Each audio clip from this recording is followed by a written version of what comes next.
Hey everyone, Sislayer here, and today I'm here to review the final novel in the High Republic Initiative, Trials of the Jedi. Just to give you all a heads up, this will be a spoiler review, so turn away now before you hear something you shouldn't. But this is a story to the end of a initiative that took place almost 5 years ago. Starting with the first High Republic story by George Mann, A Dark Harvest, and his Dark Legend stories. And from there, it kicked off an amazing era in Star Wars and some of the best storytelling I've ever read. So many authors contributed to making this era what it was, and Charles Soule, I know how to take everyone's ideas and try to put it all into one book and try to create a satisfying ending that would satisfy all us fans. So basically the story of Trials is, I'm gonna set it back right here, is the Republic has to stop the Nile. There's a disease infection in the galaxy called the Blight that's basically eating up planets, people, anything. Almost like, a pandemic in a sort of way, like we went through with COVID 5 years ago. So I thought that parallel was a little funny. I don't know if that was intentional or not, but I thought it was funny. And basically, our villain, Marion Rowe, has now gotten to a point where he feels he has one gamble to try and completely take over the galaxy, or it's going to have to be Plan B, which is wipe out the entire galaxy. And in the beginning of the story, we see the Chancellor, Lena So, discussing with fellow members of the Republic and Jedi on what they should do regarding the Blight, the Storm Wall, that's also cut off half of the galaxy from each other. Almost like the Berlin Wall, in real life back then, after World War II. And I thought that parallel was funny as well. And I don't know if that was intentional. But also, looking at what we've been going through these past 5 years with all these characters, you think their motivations and what they want to do, but this book completely throws everything you think away and has so many unexpected things. So Marion presents an offer to the Senate for the Chancellor of the Jedi to try and stop the Blight, but in doing so, he has to get the credit. And Chancellor So's like, no, you already did enough damage. We don't need to help cooperate with you, and no, we got this. And basically, Marion's like, what the heck? You think you got all this that I was capable of doing on my own, and you think you got it? Okay. And he's realized that the Jedi have been capturing all the Nameless. Not killing them, but capturing them and keeping them somewhere. And he's realized, okay, if they're capturing Nameless, then they must be trying to figure out how to use the Nameless to stop what's going on in the galaxy, or to figure out a way to stop them from killing any more people. And I think it was really interesting the route that Charles took with that storyline.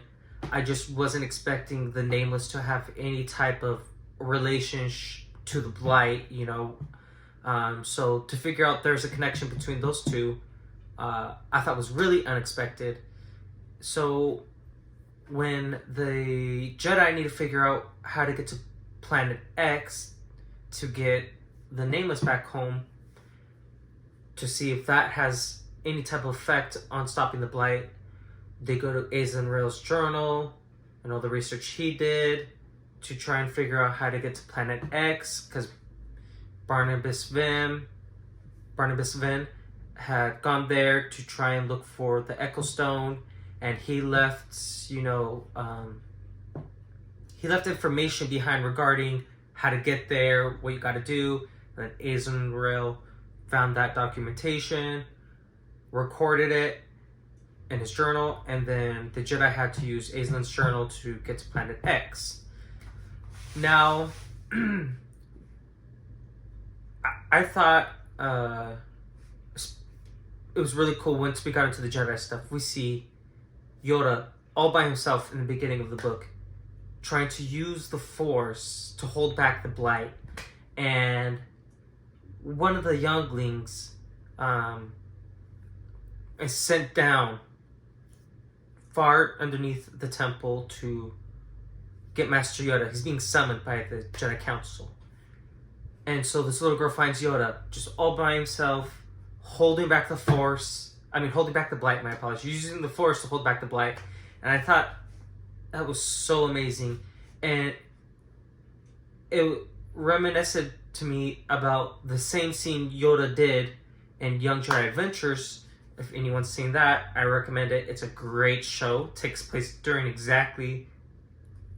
Phase 1 of the High Republic, and we see characters, cross over from these books into the show. And I'm not going to say who if you haven't seen it yet, but it's just really, really cool. But this one sequence of Yoda's just sitting there with younglings, trying to use the Force to stop this gigantic volcano that explodes, and he uses the Force to hold back the lava from destroying their ship. And that reminded me of this, like the parallels were the same to me when Yoda was trying to hold back the Blight in Trials. And this little girl came up to Yoda and was like, "We need Master Yoda. He's being summoned." And then all these other Jedi have to come, use the Force just to relieve Yoda from holding back the Blight. Like, that's how powerful Yoda is. That it takes, I think it was like 4 or 5 Jedi had to replace Yoda just to hold back what he was doing on his own, And I thought that was an amazing display of show for us to see Yoda, and how strongly his connection to the Force is, and I thought that was great. Master Yoda, he goes to see what's going on with the Jedi Council, and they basically say that they believe they have a plan to stop the Blight. So they recruit 9 Jedi to take the Nameless and send them back home. That includes Elzor Man, and I love that beard. Looks so good with that beard. Avar Kriss, the hero of Hetzel, the Marshal of Starlight. Buriaga is just, I love him. Ty Yorick, I've loved her since the IDW mini comics she had, back in 2021. And then she was in, The Rising Storm. She's in other couple comic crossovers. Daniel Jose Older. Just a great character. I love her. And then Belzetfar, another amazing character. He's just always trying to do the right thing, and he's just gone through so much. I feel bad for my boy Bell. But, he kicks ass in this book, and this book made me really, really appreciate him a lot more. And I feel like the past books, Bell's still that Padawan learner. And I feel like this book really came full circle. Like, this was his trials, like, to becoming, a Jedi Master. And I think he definitely deserved the rank of Master after this book. And then on the back, we have the amazing Buckets of Blood, Master Torben Buck, who's been around since the first High Republic Adventures comics, helping all of those kids on the Starhopper with all their crazy adventures. I mean, and his cooking, I mean, I need someone like Master Torben Buck, in my kitchen, to say the least.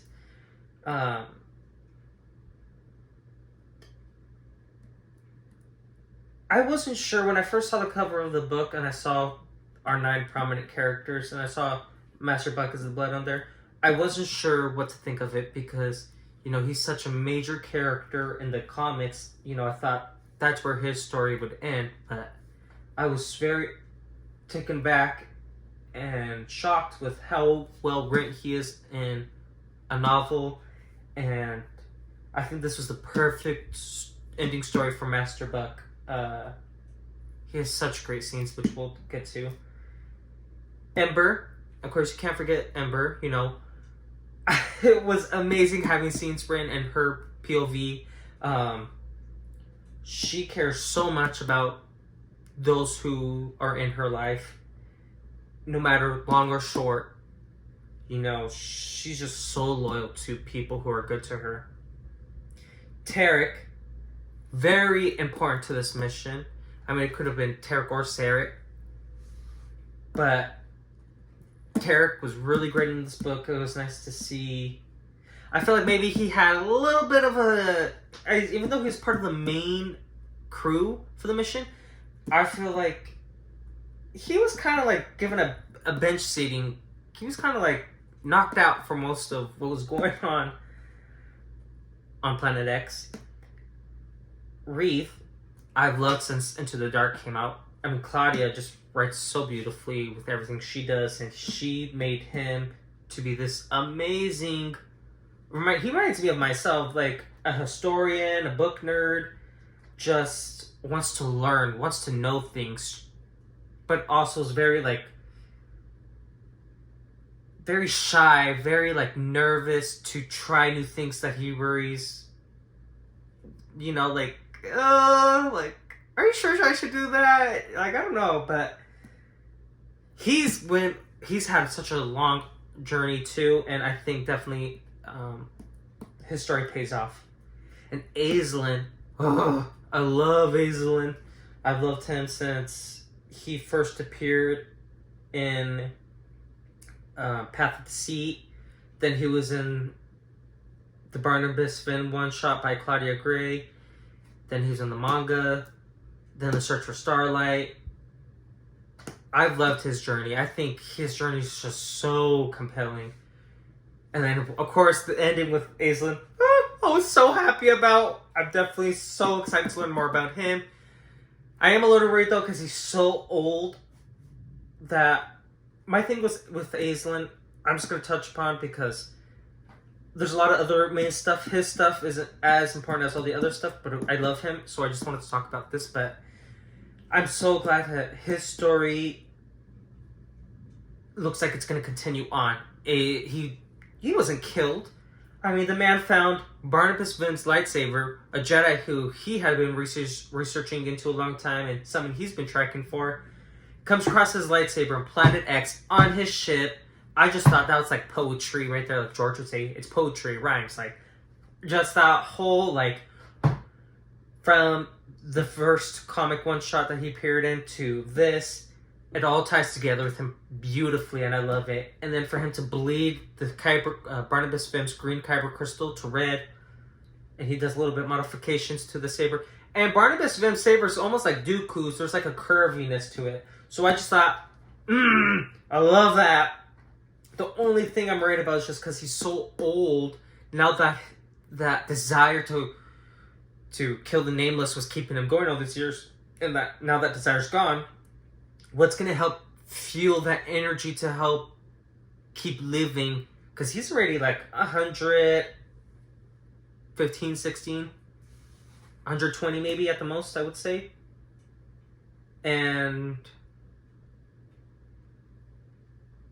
yeah, I'm really wondering where his story in Wreath is going to go. But back to the main storyline, these 9 are the main focus. I really thought Vern would have been part of the main team, but she's, benched on the sidelines with the second backup team, with, I believe it was Sarah, Vern, Torben was part of the second team. Master Torben goes and slices off Arkoff's leg in an attempt to stop the blight from spreading to help save his life, which luckily he's able to. But in the process, before they all leave and transport the Nameless, let me just say that special armor was made specifically to fit the 9 who were going on the mission. So all those armor pieces that they had, the masked arm, were all specifically made to fit them individually. And the only other person who could fit Arkoff's armor that was already made for him was Torben. So Torben had the courage to go and step in for Arkoff's place to make sure that that mission succeeded to help save the galaxy, because Master Torben's whole persona is saving lives. That's why he's known for buckets of blood, help blood transfusions, whatever it is he needs to do to help save lives, getting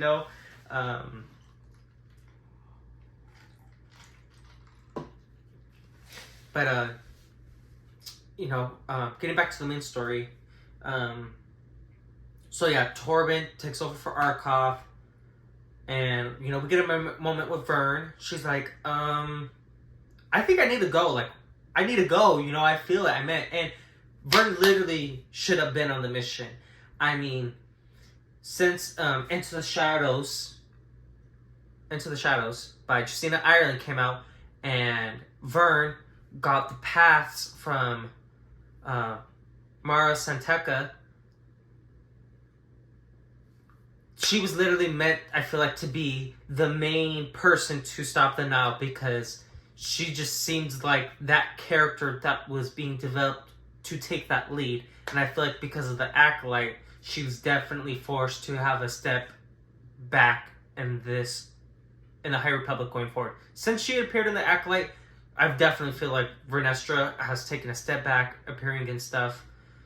And that I really don't like, and I'm really upset about that, because she is one of my favorite characters of this era.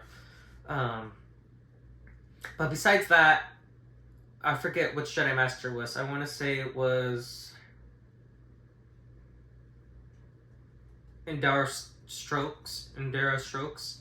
Her or another Jedi Master told her, we all feel, we wish, like the backup team, in case this team, didn't work out, they were all just like, we all feel like we wish we could be there. We all feel like we're meant to be there, but this is how it's meant to be. This is how it's supposed to be, just in case, that's why you're on this backup team, because if they can't do it, then we know you can, type of deal. I didn't really like that. I just really wish Vernestra was on that main team, but that's okay. The main team was still all great. I still love it. So while that's going on, Marchion is basically spreading out all his forces. He's getting everyone off the Gaze Electric. He's sending Gyrostaros. She's leaving to go have some meeting, I think, going on. And she hasn't heard from Avon. I love Avon. I was really sad. I'm just gonna talk over Gyro's story because her part's really small. But basically, at the end of the story, her part is basically thinking, she's still needed by Marchion, which isn't the case. Marchion had always been ready to dispose of her. She was nothing but a tool for him to use in his bigger plan of what he had going on. But basically, once Marchion got rid of her, and she was out doing her own thing, she we'll get back to her part later because I want to talk about the main plot line in order, and then talk about each thing in order of how I felt about it. So let me not jump ahead. Basically, yeah, Jira, she's out doing her own thing. Marion's, clearing up the Gaze Electric. It's just droids. And he's going to go to Planet X before these Jedi do, which he's assuming is happening because the Jedi have been accumulating all these nameless, and from, his sources, they're telling him they figured out how to stop the Blight. So, to him, the only way to stop the Blight was to go to Planet X. So, he's trying to get there before the Jedi. So, I wanted to name, part of the backup team was Master Euro Poof. And I'm a big Euro Poof fan. So, I was really upset that the potential for him to be in that main storyline was there. I think that would have been great to have one of the High Jedi Council members a part of the mission. Especially Euro Poof, since he ends up in Phantom Menace. And I think, for him, like, what if he's just carrying all this information of all this dark shit going on? He's just sitting there in the council, not saying nothing, just wobbling his head, like, wobble, wobble, okay, wobble, wobble. But yeah, I'm a big Euro Poof stan, so I was really sad that he wasn't a part of the main team. Alright, so now our Jedi get to the main planet, and in between the main story, there's also these little interludes with this one specific family, and we get, the moms, the dads, the son, the daughter's different point of views in each little interlude story. And I thought, it was really interesting. I liked that idea. And I think it was really unique getting to see how the Blight was affecting the wider galaxy other than what the Jedi and the Republic have seen and are facing from it. And I thought just to see how ordinary people like that was really unique. I will say at times I just felt like, and this is not saying that the interlude stories were bad, they were good, but I just felt sometimes it just took me out of like the bigger story that was going on.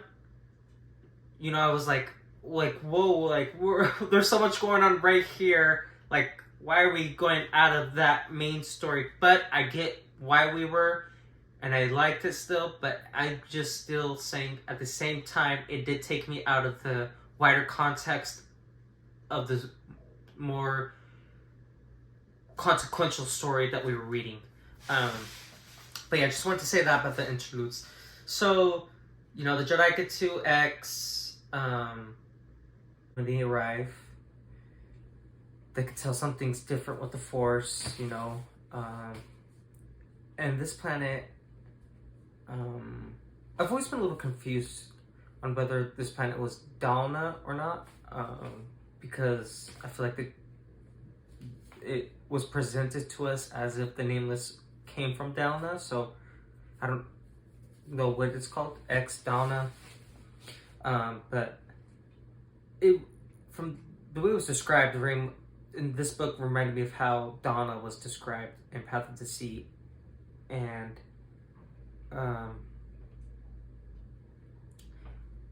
when the Jedi get there, they notice there's a ship out in the sky. No one recognizes it. And lo and behold, standing right above them is Marjan Ro. And I thought, that's when my expectations were really like out the door. Like, I wasn't expecting Marjan to just be waiting there for the Jedi.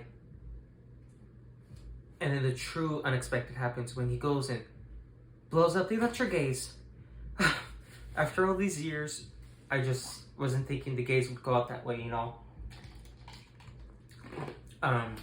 My predictions were for the ending of the High Republic was that the Jedi was going to try and breach through the storm wall by somehow getting to the gaze, taking out the gaze, fighting the Nihil straight on, killing the Nameless. I think maybe it would have been cool if they killed the Nameless and that would stop the Light Blight. If taking the Nameless off their planet and not killing them. Taking them off the planet and killing them to stop the Blight, I think would have also been a really cool story idea. And then just having the Jedi and Republic go straight on towards Marjan. I think would have been really unique. Another thing too is when you look back at that moment when the gaze explodes, Marhan's about to face the Jedi. I was really thinking to myself, oh my gosh, like, where is this story going to go? And I love it when stories like that really, like, have you on the edge of your seat doing a guessing game, because I think that makes it just much more exciting, much more investing, wanting to invest in it. So the gaze explodes, the Jedi in front of Marchion, and Marchion starts killing he kills the leveler. He sends the leveler off a cliff to kill itself, which I thought was so horrific, so evil, so vile, and I loved it. It was just so, I love evilness. And then we see Marchion have all the Nameless kill each other, and they're all scratching, biting, all of it. And the Jedi have to try and stop these Nameless from killing each other without killing the Nameless. I mean, it's like going against a tiger, and you can't, if the tiger's trying to kill you, you can't kill the tiger. Like, how do you do that? You know, it's very hectic, very crazy.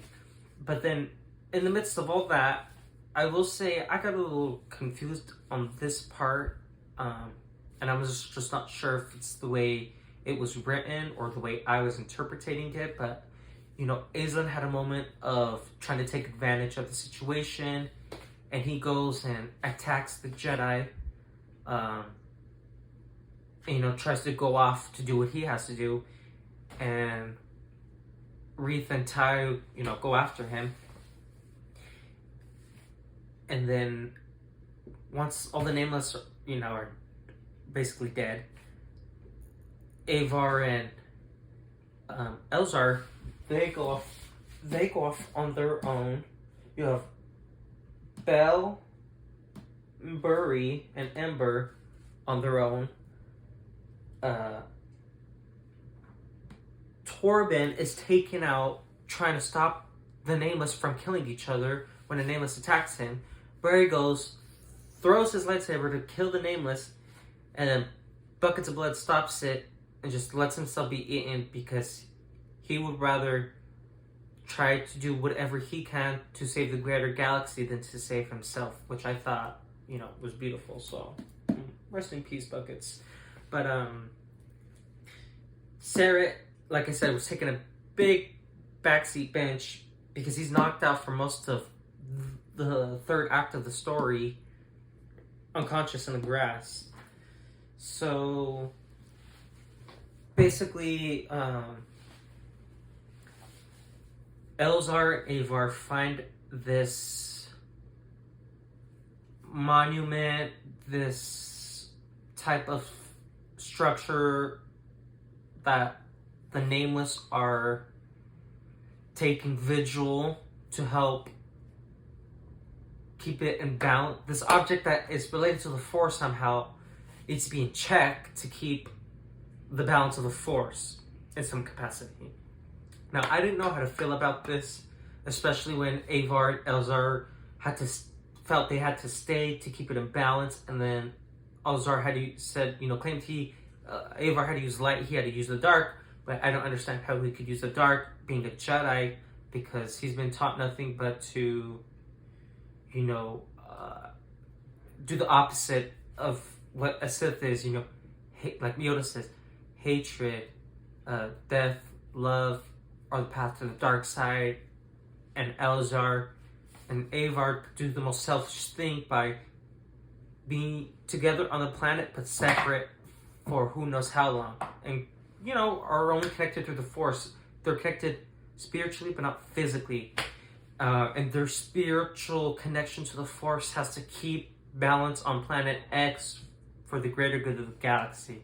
So I didn't really, to be honest, I don't know how to feel about that, and I didn't know how I felt about it then. I was very like, when I read it, I don't know about this, and I still feel that way now, you know. I was like, okay, what is this? Is this like a parallel to Mortis? Like, what I just had a lot of questions mythologically and spiritually about how Planet X works and how it impacts the greater aspects of the Force compared to Mortis.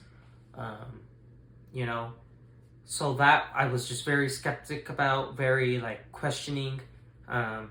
So yeah, you know, Avar, like I just said, Avar, Elzar find this thing. They tell the rest of the crew they gotta stay and stand vigil and look over this monument. The nameless eggs have to. Once Nameless died, the planet gives eggs, and the Nameless have to look over those eggs. But there's not enough Nameless now, so Avar and Elzar have to look over the eggs, apparently, from my understanding, and keep this monument in check using the Force as they stand vigil for eternity, I guess. So, you know, Sierra comes back. He gets Torben on the ship, and he uses his twin telepathy to connect to Sarah and the second team of where they are to come rescue them. Bell has a standoff. With Marchion and Burry, and Ember. Ember, we finally get her point of view, which I thought was amazing. You know, we get to learn a little bit more about Ember. And she tries to attack Marchion from the back while Burry and Bell are distracting Marchion. But of course, being an Averini, Marchion has such great instinct survival skills. He grabs Ember by the throat while she's about to flame him with fire. And she's holding this fire, and I just thought it was like so scary, so like my heart was pounding. I thought she was gonna die, I really did. And he goes and just throws her off the cliff, and I just started screaming, you guys. I mean, it was pretty crazy. But then Burry goes and is like, bye Belle, and jumps after Ember to go save her. I just thought that was amazing of Burry, you know, like a Jedi does everything they can to protect life, and he just dives straight over a cliff to go rescue a dog. And, you know, just that's what a Jedi is supposed to be, and I love it. So finally, Marchion and Bell have this moment, this one-off. Marchion pulls out Loden's lightsaber, and him and Bell are fighting. And, you know, there was a moment Loden comes to Bell during the fight as a vision, not a Force ghost, but a vision, and just basically tries to just remind him one of the past lessons, you know, who he is, how to overcome what he's doing. Within that conversation, it gets to Bell, and he does what he needs to do to defeat Marchion. And that was great. And then, you know, they arrest him. They take him back to the ship. All the Jedi now are at the ship. Except for Aislinn. Aislinn, you know, finds, like I said, Barnabas Vin's ship on Planet X still, and his lightsaber. And he has his Loden moment. And then the Jedi see him taking off. And then, also, while all this is going on, there's another background story going on with all this, which is the battle with the Redo, the Tarkins, the Stormwall, the Nile, General Vis from the Phase 2 comics with the Blade of Bordata, you know. So they have their little confrontation on the bridge, and the Blade, you know, that's what he's known for. He went and showed her why he's known as the Blade. And Porter had a great moment killing the General Vis. I knew eventually that was going to happen. I mean, since she was introduced in Phase 2, we just knew she was going to eventually be killed by Porter. But Porter admitted that he didn't kill her after all this time because of the connection that she had with him to his sister, and only so many people left alive knew who his sister was, or just remember her, what she looks like, even if they didn't have a relationship with her. He still wanted people out there who've came across her to still remember her in some capacity. But he finally realized that's pointless. So I'm going to take you out. And he does. So that was great. I will say, I do feel that it was a little unexpected. Like, that scene was just out of nowhere. I feel like we had this whole story going. All of a sudden, we cut to a scene with General Viss, and Porter Engle walks in and kills her. Like, I did think that was just a little out of nowhere. I'm not saying it wasn't bad. It was a good scene. It was a cool scene. But it just felt like that scene was placed, like, in the middle of something that had nothing to do with what was going on with that. But, yeah. So, there's that. The Jedi, they take Marchion from Planet X, put him on trial. The Jedi Council... So, the Nameless tell the Jedi Council that they can't tell no one about them, where Planet X is, how the Blight was defeated with using their planet and their connection to the Force. None of that. So, it's swept underneath the table. The Jedi put Marchion on trial. He's lived to live on this asteroid with nothing but droids in an isolated prison for the remainder of his life.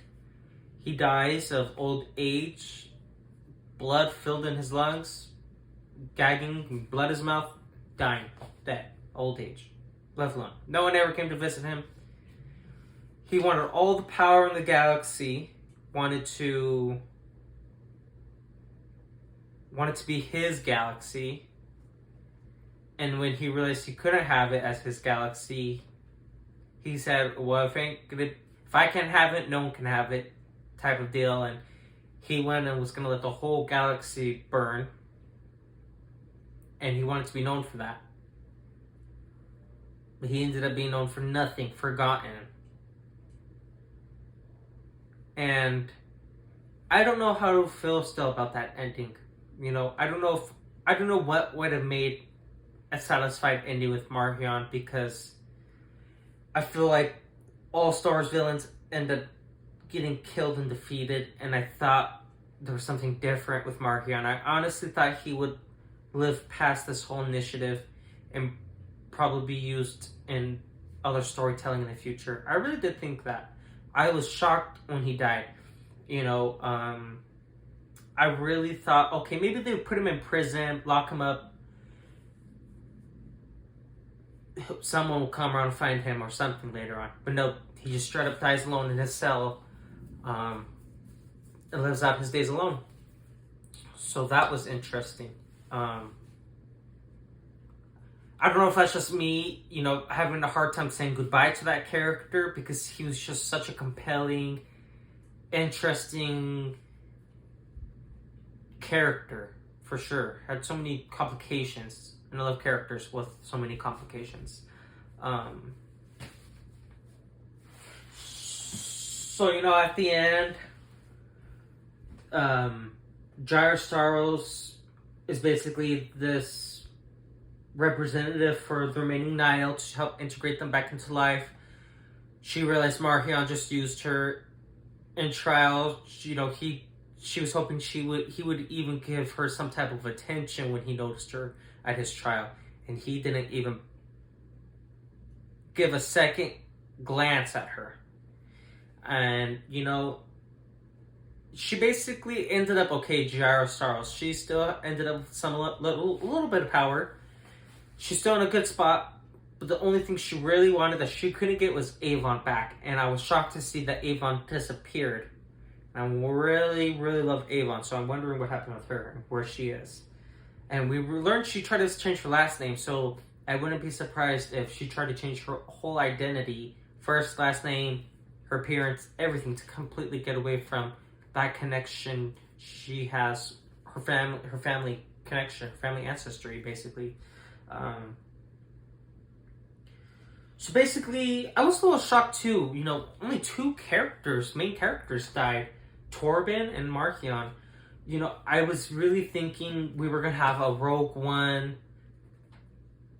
acolyte type story where majority of the characters we have learned to invest in and care about would die. I thought they would all die.